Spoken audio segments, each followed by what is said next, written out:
So the movie Weapons just came out. Is it a horror classic? Is it the new cult classic film that everyone's going to talk about? Yes and no. It has a lot of great things going for it, don't get me wrong. The way the story is told is just so interesting. They weave it together, all these crisscrossing paths and these different perspectives. It just makes it so interesting to me.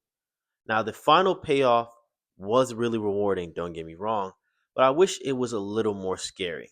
So let's start with the positives. Ways in the story, but you're not going to find it in the news. Cinematography. Even with how horror movies are usually dark and you usually can't see things, in this film they actually take care of that. They allow you to see things. They use darkness as a tool. It's not just always there. Another great thing, the acting. Every performance truly conveys someone really being upset about children missing. Even the way the teachers feel, even the way the students feel, even the way even the way the parents are chasing after the teacher who they think is a witch in this case. It really just is all great acting that comes together and culminates into something amazing. Now, another amazing thing, like I said, the storytelling. Each person's perspective gives you just enough to be still engaged with the film. It gives you just enough to remain watching and remain on the edge of your seat. It's very tension filled. You're about to see it, but then it cuts away right at the last second to someone else's perspective. But it still progresses the story forward. I think they masterfully did this. And it just keeps you on the edge of your seat, very tension filled throughout the whole film. It's really, really good. Another thing is the visuals of what is done in the film. And I'm about to get into spoilers later. But now on to the negatives.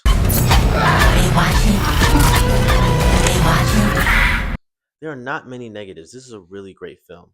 But if you see the film, there's a little things in universe that I feel like they could explain more. I know it's supposed to be mysterious. I know they're not necessarily going to tell you, but there are certain things that don't necessarily make sense based on the abilities of the individual that caused the incident. I don't want to spoil too much, but there are certain things that happen to some of the characters that you would like an explanation for because it doesn't really serve the point of the individuals. Another thing that kind of takes away from it, as I mentioned earlier, is that it's not that scary. It is a very mystery thriller forward film. That being said, you do want some real thrills and chills along with all the great storytelling and acting. They marketed this as a horror film. And if you're coming looking for that, then you might be a little disappointed. It doesn't hit in the same way that maybe a Sinister or Insidious will have you clinging to the edge of your seat, but then your heart beating out of your chest. That doesn't really happen here. In fact, there are a lot of funny moments in this film. But I'm just here to give the camera score. And that is an 8 to 9 out of 10. Now, on to spoilers. If you haven't seen the film, you might want to get up out of here. So, it's all revealed that there is a witch, not the high school teacher, but the grandmother of the little boy Alex.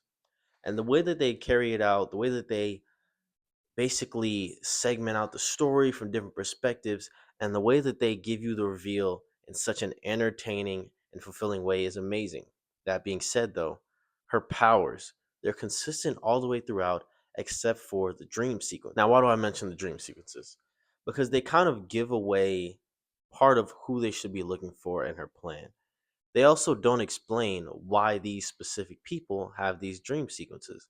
And I'm a little confused about that because these dream sequences are essentially clues to what happened and who did it and who to look for.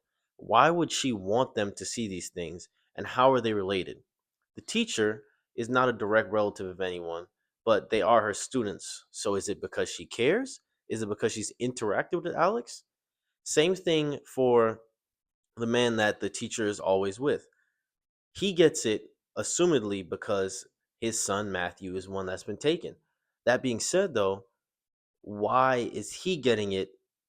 Is it because he's directly related, or is it just because he's interacted with the rest of the class and the lady that has the witchcraft?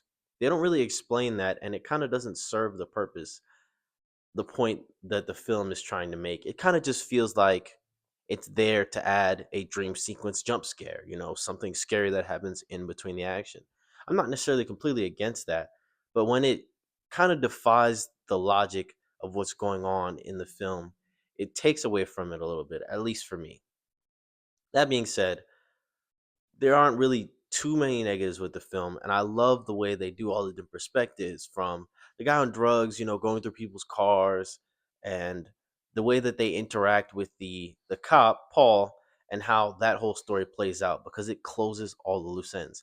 Why didn't the guy on drugs just go tell the police? Well, because he had previous beef with the police officers and couldn't just go to the station. It really carries the story along in a way that's interesting and with minimal plot holes, except for the one with the witchcraft. I also like how they foreshadowed a lot of what was going on with the parasites, but it felt a little bit heavy handed.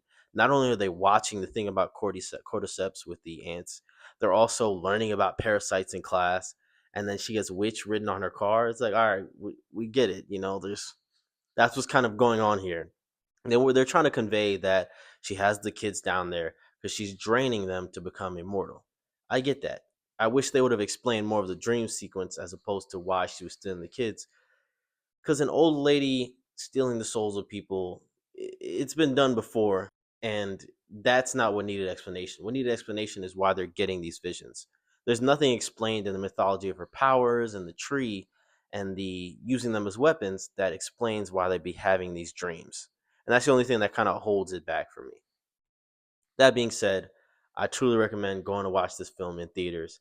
It's another amazing experience.